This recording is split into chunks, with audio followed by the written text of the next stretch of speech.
कहते हैं कि पूरी गरीबी और अधूरी मोहब्बत इंसान को जान से नहीं मारती है, जिंदा लाश बनाकर छोड़ देती है। आप लोग देख रहे हैं fast coaching centre by Upendra sir का चैनल, और आज की इस वीडियो में संस्कृत का 7वां चैप्टर कवर करने वाले हैं, जिसका नाम है नीति श्लोका, जिससे एग्जाम में मिनिमम तो 3 नंबर का और मैक्सिमम 6 नंबर का क्वेश्चन हिंदी में पूछा जाता है। तो इसको हिंदी में ही हम पढ़ाएंगे। इस वीडियो को देखने के बाद आपको YouTube पे कोई भी वीडियो को देखने की आवश्यकता नहीं होगी, न ही बुक पढ़ने की आवश्यकता होगी। चलिए शुरू से शुरू करते हैं। आपका ध्यान बोर्ड पे होना चाहिए। सबसे पहले बतला दे, पाठ का नाम है नीति श्लोका। देखिए, ये महाभारत की कहानी है। कहा जाता है कि एक थे कौन? धृतराष्ट्र, जिनके कितने लड़के थे? 101। धृतराष्ट्र के कितने लड़के थे? 101, जिन्हें कौरव पक्ष कहा जाता था। और दूसरा एक पक्ष था जिन्हें पांडव पक्ष कहा जाता था, जिसमें भीम, नकुल, सहदेव, अर्जुन थे, और श्री कृष्ण भी इन्हीं ओर से थे। इन दोनों में युद्ध होने वाला था। आंख के अंधे धृतराष्ट्र, एक इनके मंत्री होते हैं जिनका नाम होता है विदुर। तो आंख के अंधे धृतराष्ट्र जो होते हैं वो सारा सवाल पूछते हैं कि हे विदुर, बतलाओ कि महाभारत में क्या हो रहा है, कौन युद्ध में मारा गया, किधर से किसकी जीत हो रही है, किसकी हार हो रही है। ये सारा जो क्वेश्चन है कौन करता है? धृतराष्ट्र। किनसे करता है? विदुर से। यही इसमें पढ़ना है, तो ध्यान दीजिएगा। क्वेश्चन कौन करते थे? धृतराष्ट्र। इनके समुचित क्वेश्चनों का, प्रश्नों का उत्तर कौन देते हैं? विदुर। विदुर कौन थे? मंत्री। आपका ये जो पाठ है नीति श्लोका पाठ, पूछा जाएगा कि कहां से लिया गया है। तो यह पाठ कहां से लिया गया है? तो बतला दे कि विदुर नीति से। अब विदुर नीति क्या है? तो देखिए, धृतराष्ट्र जितने भी क्वेश्चंस करते हैं किनसे? विदुर से। विदुर उसको क्या करते हैं कि एक ग्रंथ में लिख देते हैं, और उसी ग्रंथ का नाम क्या है? विदुर नीति। और वही विदुर नीति से इस पाठ को उठा कर लाया गया है, जिसका नाम है नीति श्लोका। तो आपसे पूछा जाएगा नीति श्लोका पाठ कहां से संकलित है? तो विदुर नीति से। विदुर नीति का लेखक कौन है? तो आप बतलाएंगे विदुर। आपसे पूछा जाएगा विदुर कौन थे? तो बतलाएंगे कि मंत्री। किनका मंत्री? तो धृतराष्ट्र का मंत्री। आपसे पूछा जाएगा कि विदुर नीति जो है वो कहां से लिया गया है, किसका अंग है? तो विदुर नीति किसका अंग है? तो महाभारत का। अब पूछा जाएगा कि महाभारत के किस पर्व का अंग है विदुर नीति? तो आप कहेंगे कि उद्योग पर्व का। देखिए, एक महाभारत है और उसका उद्योग पर्व है। उद्योग पर्व से ही इस पाठ को लिया गया है। उद्योग पर्व का विशेष अंग है कौन? विदुर नीति। अध्याय जब पढ़िएगा 33 से 40 किसका? उद्योग पर्व का, तो आता है विदुर नीति। अब विदुर नीति का लेखक है विदुर, और उसी विदुर नीति पाठ से ही लिया गया है क्या चीज? नीति श्लोका पाठ। तो 5 क्वेश्चन ऐसे पूछा जाता है। मंत्री कौन थे? तो विदुर। किनका थे? तो धृतराष्ट्र का। धृतराष्ट्र के समुचित प्रश्नों का उत्तर कौन देता है? विदुर। अच्छा है, पूछा जाता है कि ना विदुर से कौन प्रश्न करता है? तो धृतराष्ट्र। आपसे पूछा जाएगा कि धृतराष्ट्र जो है अपना समुचित प्रश्नों का उत्तर किनसे पूछते हैं? तो आप आंसर करेंगे विदुर से। आपसे पूछा जाएगा विदुर ने किनकी रचना की है? तो विदुर नीति का। आपसे पूछा जाएगा नीति श्लोका पाठ का लेखक कौन है? तो विदुर। आपसे पूछा जाएगा कि क्यों पूछते थे? जो धृतराष्ट्र थे वो अपना सारा प्रश्न विदुर से क्यों पूछते थे?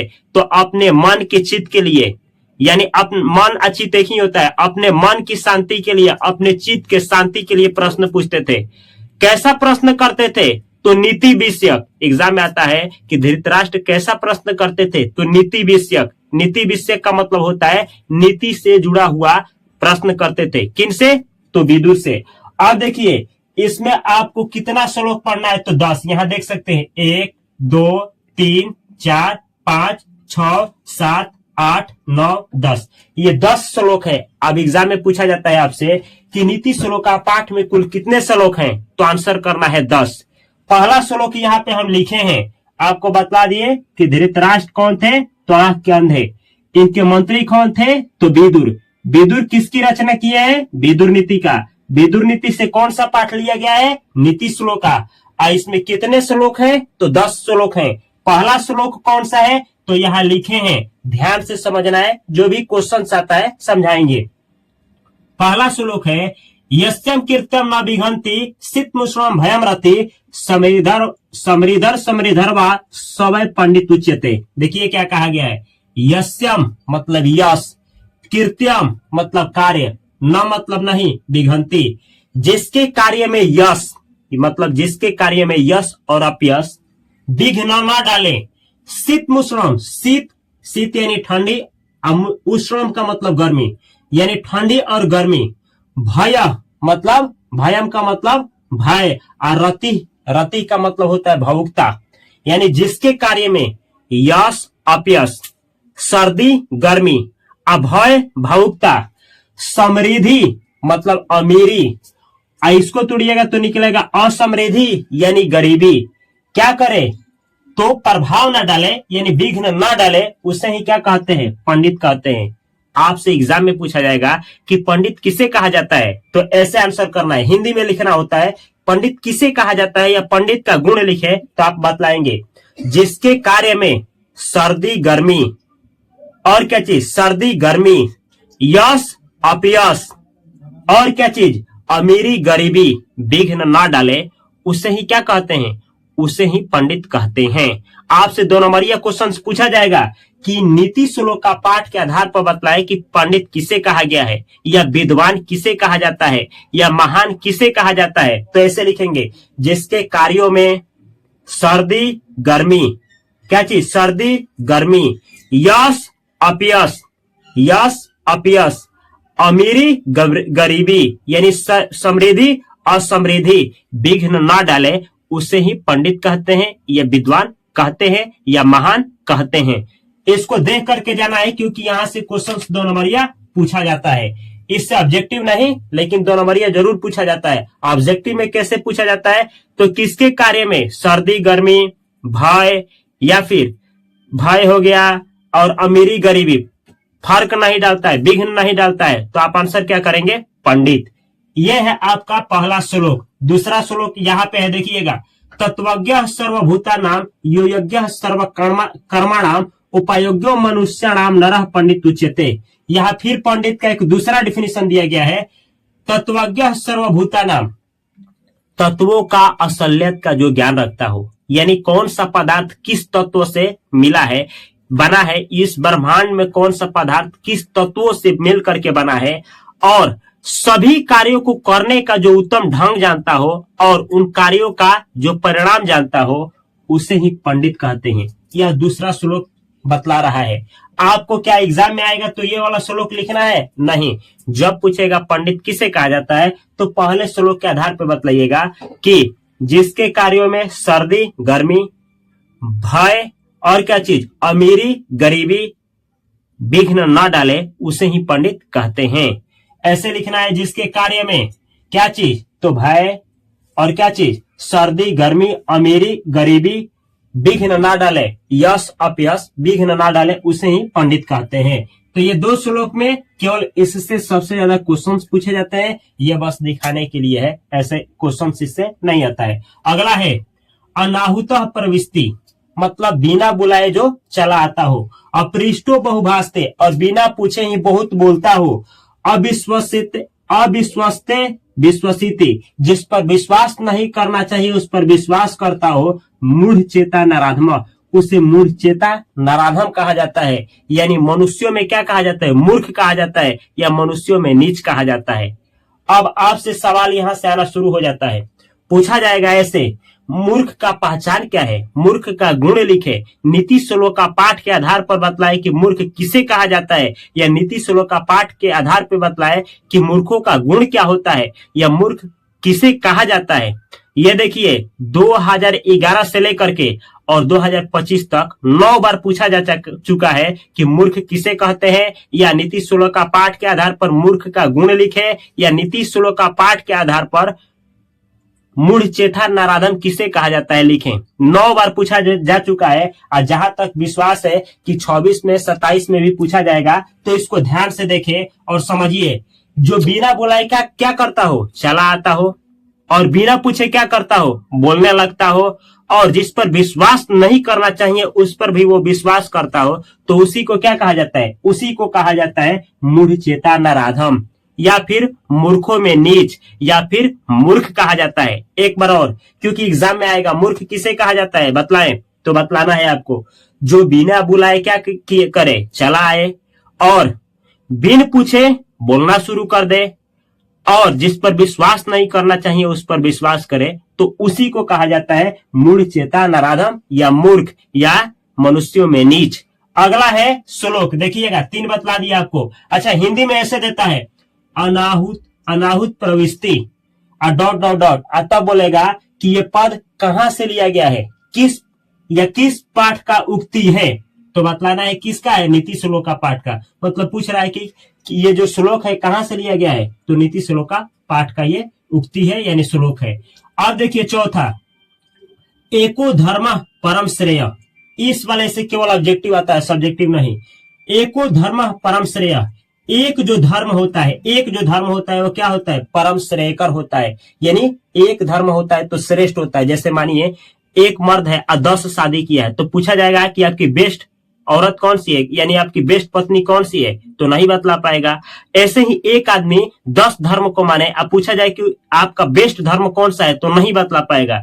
तो एक धर्म परम श्रेय, एक जो धर्म होता है वो श्रेष्ठ होता है, परम श्रेष्ठ होता है, सर्वश्रेष्ठ होता है, तो वही लिखा गया है एको धर्म परम श्रेय, एक धर्म जो होता है वो क्या होता है, श्रेष्ठ होता है। अब आपसे पूछा जाएगा कौन श्रेष्ठ होता है, तो धर्म।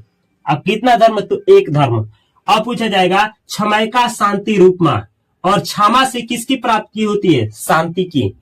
पूछा जाएगा आपसे एग्जाम में कि ना क्षमा से क्या प्राप्त होता है, तो शांति। मारपीट होने वाला हो, आप क्या करिए, क्षमा कर दीजिए, तो शांति मिल जाएगा। और देखिए विद्या का परमा तृप्ति, तृप्ति का मतलब होता है संतुष्टि, और विद्या से किस चीज की प्राप्ति होती है, तो तृप्ति की, यानी संतुष्टि की। अब आपसे पूछा जाएगा कि संतुष्टि की या तृप्ति की प्राप्ति किससे होती है, तो विद्या से, या विद्या से किसकी प्राप्ति होती है, तो संतुष्टि या तृप्ति का। आपसे पूछा जाएगा अहिंसकाय सुखवाहा, देखिए एक होता है हिंसा, हिंसा का मतलब होता है किसी का जान लेना, और अहिंसा का मतलब होता है किसी का जान नहीं लेना। तो अहिंसा से किसका प्राप्त होता है, क्या चीज प्राप्त होता है, तो सुख। एग्जाम में पूछा जाएगा सुख की प्राप्ति किससे होती है, तो अहिंसा से। अहिंसा से किसकी प्राप्ति होती है, तो सुख का। यह है, इस वाले से केवल ऑब्जेक्टिव पूछा जाता है, कैसे पूछा जाता है बतला दिए। अगला श्लोक देखिए 5वां, त्रिविधम नरकस्येदम द्वारम, त्रिविधम मतलब 3, नरकस्येदम मतलब नरक का, द्वारम मतलब द्वार। 3 नरक के द्वार होते हैं।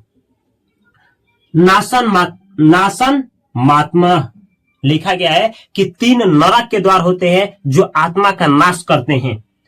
लिखा है कामः क्रोधस्थ लभस्त अस्मादेत त्रयम त्यजेत, लिखा गया है कि नरक के कितने द्वार होते हैं, 3, जो आत्मा का नाश करते हैं। पहला काम, काम का मतलब होता है सेक्स, यानी सेक्स का मतलब होता है वो आपके दिमाग में अलग अलग तरह का गलत विचारधारा आने लगे, तो वो काम का मतलब होता है कामुकता, कौमुकता, यानी वासना, काम वासना यानी सेक्स। और क्रोध का मतलब क्या होता है, क्रोध मतलब गुस्सा, और क्या चीज, लोभ, यानी काम, क्रोध और लोभ।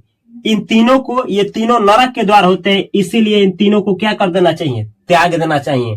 तो आपके एग्जाम में पूछा जाएगा कि नरक के कितने द्वार होते हैं, तो 3। नरक के कितने द्वार होते हैं, 3, काम, क्रोध, लोभ। एग्जाम में बहुत बार पूछा गया है 2 नंबरिया कि नरक के द्वार होते हैं, तो कितने होते हैं, काम, क्रोध, लोभ। या फिर पूछा जाएगा कि काम, क्रोध, लोभ होते हैं, तो क्या होते हैं, नरक के द्वार, या फिर आत्मा का नाश करने वाला कारक। याद करके जाना है, यहां से क्वेश्चंस 100% है कि एग्जाम में पूछा जाता है। आपसे पूछा ही जाएगा कि नरक के द्वार कितने हैं, तो 3, या फिर 3 क्या है, तो नरक के द्वार। नरक के द्वार कौन कौन से हैं, 2 नंबर क्वेश्चन, तो काम, क्रोध, लोभ। बस इससे जो भी अभी तक पूछा गया है बतला दिया आपको। अगला है आपका, ये देखिए 6 नंबर, षड दोषा पुरुषणे हतव्या भूति मिक्षता निंद्रा तंद्रा भयम क्रोध अवश्य दीर्घ सूत्रता। कहा गया है कि जो आदमी उन्नति चाहते हैं, जो आदमी अपने जीवन में क्या चाहते हैं, उन्नति चाहते हैं, ऐश्वर्य चाहते हैं, विकास चाहते हैं, संपन्न होना चाहते हैं, मार्फत चाहते हैं, तरक्की चाहते हैं, डेवलपमेंट चाहते हैं, यानी सब मिला जुला करके सफल होना चाहते हैं, तो उन लोगों को 6 दोषों को त्याग देना चाहिए। 6 दोष बतलाए गए जिन्हें छोड़ देना चाहिए। कौन कौन से वो देश है देखिएगा। षड्दोषा पुरुषण हतव्या भूति निश्चिता। जो लोग अपने जीवन में उन्नति चाहते हैं 6 दोषों को पुरुषणय कर देना चाहिए। हतव्य मतलब छोड़ देना चाहिए, पुरुषणय मतलब पुरुष को, मतलब उन पुरुष को 6 दोषों का त्याग कर देना चाहिए। कौन कौन सा 6 दोष है देखिएगा। निंद्रा, निंद्रा का मतलब होता है बहुत ज्यादा सोना। तंद्रा, तंद्रा का मतलब होता है जम्हाई लेना। अब पढ़ नहीं रहे, पढ़ने का नाटक कर रहे हैं, ढोंगी कर रहे, जम्हाई ले रहे हैं। तो निंद्रा मतलब ज्यादा सोना, तंद्रा मतलब सोना नहीं, जम्हाई लेना। अभय, भयम का मतलब भय यानी डर। क्रोधम यानी क्रोध। आलस्यम यानी आलसीपन होना। आलसीपन मत बनिए, आलसीपन नहीं होना चाहिए। दीर्घ सूत्रता का मतलब क्या होता है? जो काम आधा घंटा में हो जाना चाहिए उसमें 10 घंटा लगाना, यानी जो काम कम समय में हो जाना चाहिए उसमें ज्यादा समय लगाने को बोला जाता है दीर्घ सूत्रता। तो देखिए, अगर आप भी जीवन में सफल होना चाहते हैं तो कुछ नहीं, 6 दोष बतलाए गए हैं जिन्हें क्या करिए, आप त्याग दीजिए। पहला है निंद्रा, दूसरा है तंद्रा, तीसरा है भय, चौथा है क्रोध, पांचवा है आलस और छठवा है दीर्घ सूत्रता। निंद्रा, तंद्रा, भय, क्रोध, अलस्य, दीर्घ सूत्रता, इन 6 चीजों को क्या करिए, आप त्याग दीजिए। यही षड दोष होते हैं, यानी यही 6 दोष होते हैं। आपसे पूछा जाएगा दोषों की संख्या कितनी है? 6। उन्नति चाहने वाले लोगों को कितने दोषों का त्याग कर देना चाहिए? तो 6। आपसे पूछा जाएगा कि 6 दोषों का नाम लिखे, 2 नंबरिया क्वेश्चंस। तो आप लिखेंगे, क्या लिखेंगे? निंद्रा, तंद्रा, भय, क्रोध, आलस, दीर्घ सूत्रता। ये लिख करके आएंगे, पक्का है कि आप पास आएंगे। अगला है देखिए, अगला श्लोक, सत्येन रक्षते धर्मो। इस वाले श्लोक से केवल ऑब्जेक्टिव आएगा, सब्जेक्टिव एक भी नहीं। सत्येन रक्षते धर्मो, सत्य से, देखिए बोला है सत्येन यानी सत्य से धर्म की रक्षा होती है। आपसे पूछा जाएगा कि धर्म की रक्षा किससे होती है? सत्य से। यह सत्य से किसकी रक्षा होती है? तो धर्म की। तो बोला गया है कि सत्य से धर्म की रक्षा होती है। यहां लिखा है विद्या योगेन रक्षते। विद्या की रक्षा किससे होती है? तो योग से। योग का मतलब होता है अभ्यास, प्रैक्टिस। तो पूछा जाएगा योगेन यानी योग से किसकी रक्षा होती है? तो विद्या की। या अभ्यास से किसका रक्षा होता है? तो विद्या का। या पूछा जाएगा विद्या से किसका रक्षा होता है? मतलब विद्या जो है ना, इनका रक्षा किससे होता है? तो योग से यानी अभ्यास से। आगे देखिए, मृज्या, मृज्या का मतलब क्या होता है? मृज्या मतलब होता है वही श्रृंगार। मृज्या मतलब होता है श्रृंगार या उबटन, उबटन जो औरत लोग लगाती हैं, उबटन या श्रृंगार। मृज्या रक्षते रूपम, रूप की रक्षा किससे होती है? तो मृज्या से यानी श्रृंगार से यानी उबटन से। आपसे पूछा जाएगा कि ये जो रूप है ना, रूप, इसका रक्षा किससे होता है? तो मृज्या से। मृज्या संस्कृत है, हिंदी क्या होता है? श्रृंगार या उबटन से। ऐसे ही पूछा जाएगा कि आपसे मृज्या से किसकी रक्षा होती है? तो रूप की। रूप यानी सुंदरता की। कुलम वृतेन रक्षते, और कुल की रक्षा किससे होती है? वृतेन मतलब सदाचरण से।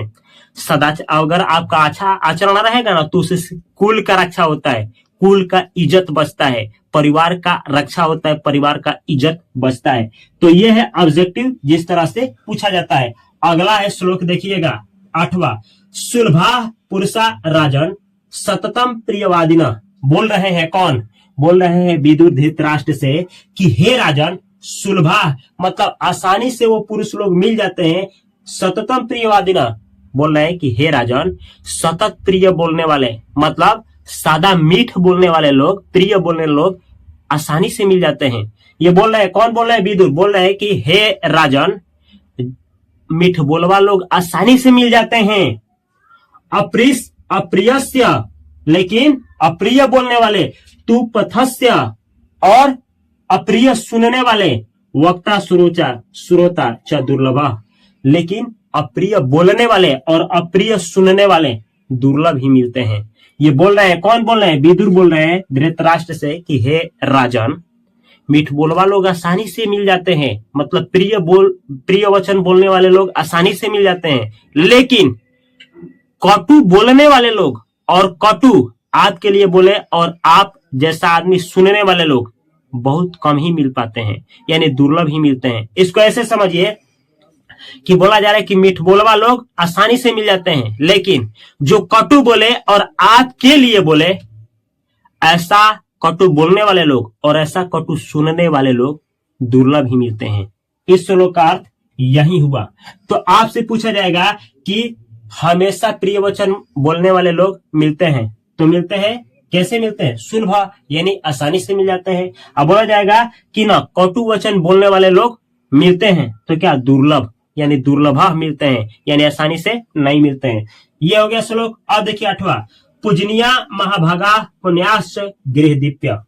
अब बोला जाएगा, बोला गया है कि महिलाएं जो होती है ना वो पूजनीय होती है। आपसे पूछा जाएगा पूजनीय कौन होता है? तो महिलाएं। आपसे पूछा जाएगा कि घर की दीपक किसे कहा गया है? तो महिलाओं को। आपसे पूछा जाएगा कि महाभागा मतलब महान लोगों को जन्म देने वाली किन्हें माना गया है? तो स्त्रियों को, महिलाओं को। इसका मतलब होता है कि इसलिए जो औरत लोग होती हैं वो क्या होती हैं? रक्षा योग्य होती हैं। तो इस पूरे श्लोक का हम अर्थ ही बतला देते हैं। आपसे एग्जाम में पूछा जाएगा कि पूजनीय कौन होती है? तो स्त्रियां। घर की दीपक किन्हें कहा गया है? स्त्रियों को। आपसे पूछा जाएगा कि रक्षा योग्य कौन होती हैं? स्त्रियां। महान लोगों को जन्म देने वाली कौन होती है? तो स्त्रियां। इससे बस यही क्वेश्चन पूछा जाता है। अगला श्लोक याद रखिएगा, अकीर्ति विनयो हंति। विनय का मतलब होता है विनम्रता। विनम्रता से अकीर्ति मतलब किसका? तो अकीर्ति यानी कुकर्म का हनन होता है। ऐसे ही हंत अनर्थम पराक्रम। पराक्रम से अनर्थ का क्या होता है? हनन होता है। आपसे पूछा जाए, अच्छा आप पराक्रमी आदमी है ना, तो आपके साथ कोई अनर्थ नहीं कर सकता है। तो पराक्रमी किसका हनन करता है? तो किसका हनन करता है? अनर्थ का। तो ये एग्जाम में पूछा जाता है। हंति नित्यम क्षमा क्रोधमाचारो हंत्य लक्षणम। अब सुनना है यहाँ पे, हंति हनन करता है, नित्य मतलब हमेशा, क्षमा क्रोध को। बोला गया है कि क्षमा जो होता है ना वो किसका हनन करता है? किसका नाश करता है? तो क्रोध का। अगर किसी व्यक्ति को क्या करेंगे? क्षमा कर देंगे तो उसका क्रोध का नाश हो जाएगा। तो क्षमा किसको नाश करता है? क्रोध का।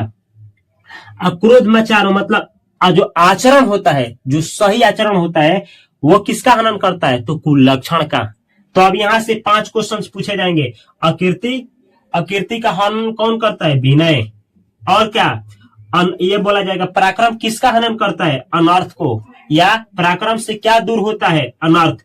और पूछा जाएगा क्षमा जो होता है, क्षमा से किसका नाश होता है या हनन होता है? क्रोध का। आपसे पूछा जाएगा सदाचरण से यानी अच्छा आचरण से किसका हनन या नाश होता है? तो कुलक्षण का। यह रहा यह पाठ। थोड़ा सा सुन लीजिए कि कैसे क्वेश्चन इस चैप्टर से पूछे जाते हैं। आपसे पूछा जाएगा कि नीति श्लोक का पाठ के आधार पर बतलाएं कि पंडित किसे कहा जाता है। तो आप बतलाएंगे जिसके कार्यों में यश अपयश, सर्दी गर्मी और क्या चीज, समृद्धि असमृद्धि फर्क ना डाले, उसे ही पंडित कहा गया है। आपसे पूछा जाएगा कि नीति श्लोक का पाठ के आधार पर बतलाए कि मूर्ख किसे कहा जाता है। तो आप बतलाएंगे कि मूर्ख किसे कहा जाता है। ध्यान से सुनिए। आप कहेंगे जो बिना बुलाए चला आता हो, बिना पूछे बहुत बोलता हो और जिस पर विश्वास नहीं करना चाहिए उस पर विश्वास करता हो, उसे ही क्या कहते हैं? उसे ही मूर्ख कहते हैं, या मूर्ख कहते हैं, या फिर आप कहते हैं मूढ़चेता नराधमा। आपसे पूछा जाएगा कि उन्नति चाहने वाले लोगों को 6 दोषों को त्याग कर देना चाहिए, लिखिए। तो क्या लिखेंगे? आप लिखेंगे निंद्रा, तंद्रा, भय, क्रोध, अलस्य, दीर्घ सूत्रता। आपसे पूछा जाएगा नरक के द्वार कितने हैं, लिखे। तो बोलेंगे नरक के द्वार 3 हैं, काम, क्रोध, लोभ। लिख करके आना है और बाकी जो भी है वो लिख करके आएंगे। अगर इस वीडियो से आप लोग एग्जाम में पास करते हैं, इस वीडियो का योगदान होता है, तो 10th पास करने के बाद इस वीडियो में कमेंट बॉक्स में आकर के अवश्य कमेंट करें कि यस आपके सपोर्ट से मैंने 10th क्लास पास किया है। अगर आप लोग संस्कृत का 14 चैप्टर है बिहार बोर्ड में, 14 चैप्टर का वीडियो देखना चाहते हैं तो यहाँ पे एक प्लेलिस्ट है, इसमें 14 वीडियो है, एक एक करके सभी वीडियो को देख डालिए। अगर हमसे आप लोग जुड़ करके 10th क्लास बिहार बोर्ड की तैयारी करना चाहते हैं तो इस चैनल को सब्सक्राइब करके बेल आइकन की घंटी को दबा लीजिए। और इसी पे 12th का भी पढ़ाई होता है। आप फाइनेंस का ज्ञान लेना चाहते हैं, म्यूचुअल फंड क्या है, स्टॉक मार्केट क्या है, तो यहाँ पे एक चैनल आएगा जिसका नाम है फास्ट फाइनेंशियल एजुकेशन चैनल। और आप लोग इंग्लिश सीखना चाहते हैं तो यहाँ पे एक चैनल आएगा, और संस्कृत के लिए यहाँ पे प्लेलिस्ट है। मैं मिलता हूँ अगली वीडियो में बेहतर कंटेंट के साथ। वीडियो अच्छा लगा हो तो इस वीडियो को अपने दोस्तों और उनके पास शेयर करना ना भूले। मैं मिलता हूँ अगली वीडियो में, तब तक के लिए आप सभी को बहुत सारा प्यार, Thanks for watching this video.